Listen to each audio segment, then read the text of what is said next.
بہت شکریہ deputy speaker صاحب، آپ نے مجھے بجٹ پہ بات کرنے کا موقع دیا، میں شکر گزار ہوں۔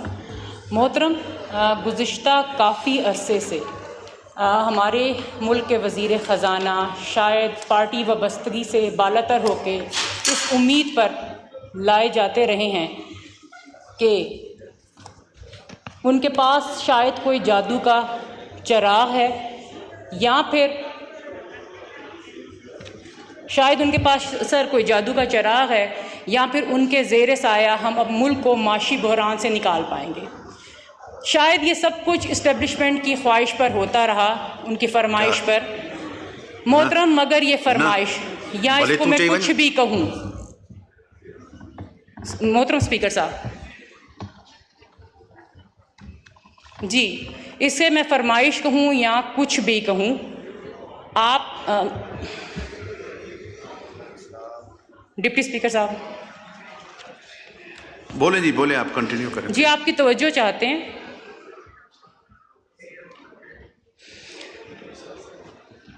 سر، مگر یہ بحران جو ہے یہ ہر آنے والی حکومت کے اندر مزید گہرا ہوتا گیا، اور وہ تمام وزراء جو ہمارے وزیر خزانہ تھے وہ بھی اس پہ عمل کچھ نہیں کر پائے، جو کہ مانگے گئے تھے، ادھار پہ لیے گئے تھے مخالف فریقین کے۔ اس کی وجہ سر میرے خیال میں جو ہے یہ ویژن کی کمی ہو سکتی ہے، کیونکہ آمدن بڑھانے کے بظاہر دو طریقے ہیں۔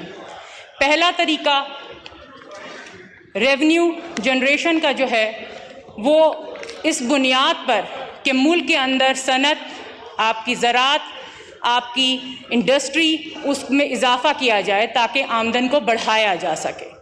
اور دوسرا طریقہ ٹیکسز اور اس پہ مزید ٹیکسز، تاکہ کچھ طبقوں کو نچوڑ کر ملک کی حکومت کی آمدن کو بڑھانے کے طریقے پیدا کیے جائیں۔ سر، بدقسمتی سے ہمارے ملک میں یہ دوسرا طریقہ کار رائج ہے۔ جو طبقہ ہاتھ میں آیا، ٹیکس در ٹیکس، ایسا سلوک کیا جائے کہ وہ یہاں سے بالآخر بھاگ جائے اور کہیں اور جا کر کاروبار کرنا شروع کر دے۔ سر، ہم نے کبھی غور ہی نہیں کیا کہ غیر ملکی سرمایہ کاروں کو تو آپ چھوڑیے، ہمارے اپنے ملک کے شہری اگر وہ ساؤنڈ ہے تو وہ یہاں ترجیح دیتا ہے اپنے ملک کی بجائے کہیں اور جا کر انویسٹ کرنے کا۔ محترم، یہاں پر صرف وہی لوگ انویسٹ کرتے ہیں کہ جن کے پاس کوئی آپشن نہیں رہتا۔ بدقسمتی سے سر، اس طریقہ کار کو اگر ہم مسلسل اس کو جاری رکھیں گے تو ہمارے ملک میں قرضوں کا جو ہے وہ دلدل میں دھنستا چلا جا رہا ہے۔ یہ بجٹ جو ہے، اس بجٹ کے اندر بھی ہم اسی دوسرے طریقہ کار کا استعمال کیا گیا ہے، تو یہ امید رکھنا کہ کوئی بہتری آئے گی غلط ہوگا۔ اب اگر پہلے طریقہ کار کو استعمال کیا جائے جو کہ ریونیو جنریشن کا ایک درست طریقہ ہے، تو اس کا پہلا اور بنیادی عنصر سر یہ ہے کہ ملک کے اندر امن و امان کا قائم ہونا اور سیاسی استحکام کا ہونا بہت ضروری ہے۔ ہم سب جانتے ہیں کہ ہمارے ملک میں امن و امان اور سیاسی استحکام کا فقدان ہے۔ ہماری اسٹیبلشمنٹ جو کو بو کے گندم کی امید کرتی ہے اور ملک کے اقتدار اعلیٰ سے دستبردار ہونے کے لیے تیار نہیں ہے۔ پہلے یہ چند ایک وزارتوں کی سر ڈیمانڈ کیا کرتی تھی، مگر اب اس کی تعداد میں اضافہ ہوتا جا رہا ہے۔ ماضی قریب میں عدم سیاسی استحکام کی وجہ، جو بنیادی وجہ رہی ہے، وہ ایکسٹینشن اور مزید ایکسٹینشن بنی ہے۔ آس پاس کے ملکوں کے حالات کا اگر ہم جائزہ لیں، ان کے وسائل، ان کی آبادی، نسل، حالات، سر اس میں ایک بنیادی فرق نظر آتا ہے، اور وہ یہ ہے کہ یہاں پر ہمارا جو ہے مداخلت اور وہاں پہ عدم مداخلت۔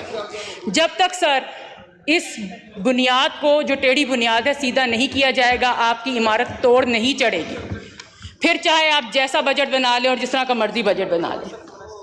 سر، امن و امان کی صورتحال ہمارے ہاں یہ ہے کہ کسی شہر یا قصبے پر اگر قبضہ ہو جاتا ہے تو کئی دن لگ جاتے ہیں سر اس قبضے سے چھڑوانے میں۔ ان حالات میں کیا آج کا حکمران اپنے بچوں کو یہاں پاکستان میں انویسٹمنٹ کے لیے کہے گا؟ اور اگر حکمرانوں کے بچے یہاں پر کاروبار کرنے کے لیے تیار ہو جاتے ہیں تو سر میں آپ کو شورٹی دیتی ہوں کہ ہر دوسرے بندے کا بچہ جو ہے یہاں پر کاروبار انویسٹ کرنے کے لیے تیار ہو جائے گا۔ محترم، سرمایہ کاروں کے دل جو ہیں وہ پرندوں کی مانند ہوتے ہیں، ذرا سی ڈسٹربنس ہوئی وہ اڑ کے چلے جاتے ہیں۔ اب بھی سب کے سب بھاگے ہوئے ہیں کیونکہ حالات ہی اس طرح کے نہیں ہیں۔ حالت یہ ہے کہ چائنا تمام سیاسی جماعتوں کی ایشورنس چاہ رہا ہے۔ میری مراد ایک آدھ دن پہلے ہونے والی جو کانفرنس منعقد ہوئی ہے اس سے ہے۔ IMF حکومت پہ اعتبار کرنے کے لیے تیار نہیں، اسے بھی اپوزیشن کی ایشورنس چاہیے۔ سر، جو بویا گیا وہی کاٹ رہے ہیں، اور ایک سمپل سا فارمولہ ہے جو ہماری سمجھ میں نہیں آ رہی۔ سر، اس طرح کے ایوان دنیا بھر میں با اختیار ہوا کرتے ہیں، ہمارے اور سوائے ہمارے اس ملک کے۔ محترم، اس بے اختیار ایوان میں ایک بے اختیار حکومت کا با اختیار وزیر خزانہ کی طرف سے پیش کردہ بجٹ جو ہے وہ نمائندگی کر رہا ہے ان با اختیار لوگوں کی۔ اس میں یقیناً کچھ حصہ اس بے اختیار حکومت کی فرمائش پر ان کی فلاح و بہبود کے لیے بھی خرچ کیا گیا ہے، مگر سر یہ میرج آف کنوینئنس ہے، کچھ تیرا کچھ میرا۔ لیکن جو اصل حاکم ہیں، جو عوام ہے، ان کے لیے کچھ بھی نہیں ہے۔ کل بھی عوام بے حال تھی، آج بھی عوام بے حال تھی۔ کل بھی عوام کے لیے کوئی بجٹ نظر نہیں آتا تھا، اور آئندہ آنے والے کل میں بھی عوام کے لیے کوئی بجٹ نظر نہیں آ رہا ہے۔ محترم، NFC ایوارڈ میرے خیال میں 14 سال ہو گئے اس کو، اور شاید اس ایوارڈ کی مدت 5 سال ہوتی ہے۔ ڈنگ ٹپاتے ہوئے ہم نے 14 سال گزار لیے۔ اب اگر کل مزید اس ایوارڈ کو ایکسٹینڈ کر دیا جاتا ہے تو یہاں پر بھی ہم سر ایکسٹینشن والا معاملہ کریں گے، اور حکومتیں اپنے دستوری فرائض جو ہیں اس بجٹ کے حوالے سے پورا کرنے میں ناکام رہی ہیں۔ ایک اور چیز یہ سر، اس پہ میں آپ کی اسپیشل توجہ چاہتی ہوں سر، کہ پیٹرولیم کے حوالے سے ہے۔ پیٹرولیم کے حوالے سے کچھ ٹیکسز صوبوں کو چلے جایا کرتے تھے، اب ان ٹیکسز کو ری شیپ کر کے، ری نیم دے کے، پیٹرولیم لیوی کے نام سے صوبوں کو ان سے محروم کیا جا رہا ہے وہ ٹیکسز دینے سے، جو کہ سراسر زیادتی ہے۔ اس پہ سر آپ کی توجہ چاہتی ہوں، اور میں چاہتی ہوں کہ اس زیادتی کو روکا جائے۔ محترم، فائلرز اور نان فائلر کے نام پر ملک کا ایک بڑے طبقے کو اس کے بنیادی حقوق سے محروم کیا جا رہا ہے۔ جہاں یہ بجٹ عوام کا معاشی قتل عام کرے گا، وہیں پر عوام کو وہ بنیادی حقوق جو یہاں کے عوام کو آپ کا دستور شیورٹی دیتا ہے، ان کو جو ہے ان سے چھینا جا رہا ہے۔ سر، وہ نان فائلرز جو ہیں وہ بے شک ڈائریکٹ ٹیکس نہیں دیتے، لیکن درجنوں بھرمار جو ہیں وہ انڈائریکٹ ٹیکسز پے کر رہے ہیں۔ اوورسیز پاکستانی جن کے زر مبادلہ سے ہمارے ملک کی معیشت کی رگوں میں خون دوڑتا ہے، محترم، اس بجٹ میں ان کے لیے بھی کوئی ریلیف یا سہولت نظر نہیں آئی ہے۔ وہ اوورسیز بچے جن کی کمائی ہم کھا رہے ہیں، ہم انہیں اکثر ایجنٹوں کے حوالے کر دیتے ہیں یا سمندر کی بے رحم موجوں کے حوالے کر دیتے ہیں۔ محترم، ہم ان بچوں کے لیے قانونی طور پر ملک سے باہر جانے کے لیے قانونی رستے ڈھونڈنے میں کامیاب نہیں ہو پائے، اور اس طرح کے کئی ایسے مسائل ہیں جو کہ اس بجٹ کے اندر ایڈریس نہیں ہو پائے، جو کہ ہونے چاہیے تھے۔ محترم اسپیکر، کل امن و امان کے حوالے سے ایپیکس کمیٹی کا اجلاس ہوا، اس میں کچھ فیصلے کیے گئے۔ میرا سوال یہ ہے کہ دنیا بھر میں کیا پارلیمان سے بڑھ کر کسی ایپیکس کمیٹی کا کوئی تصور موجود ہے؟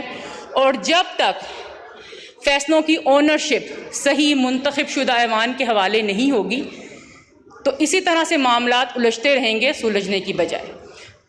محترم، میں آپ سے یہ ریکویسٹ کروں گی کہ ان حالات کے اندر اس بجٹ کو مکمل طور پہ ریویو کیا جائے اور عوام کے لیے اس طرح کے فیصلے کیے جائیں تاکہ وہ اذیت میں مبتلا نہ ہو، بلکہ اس کو کچھ ریلیف مل سکے۔ بہت شکریہ جی۔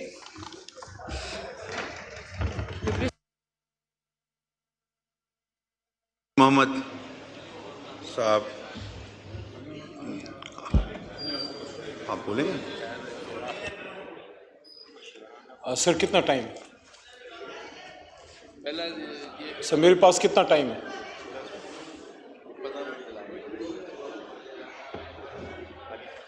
سر میرے پاس کتنا ٹائم ہے؟ آپ اسپیچ کرنا چاہ رہے تھے نا؟ جی سر، جی پلیز بولیں. 10 منٹ ہے سر, جی 10 منٹ ہے. 10 منٹ کا ٹائم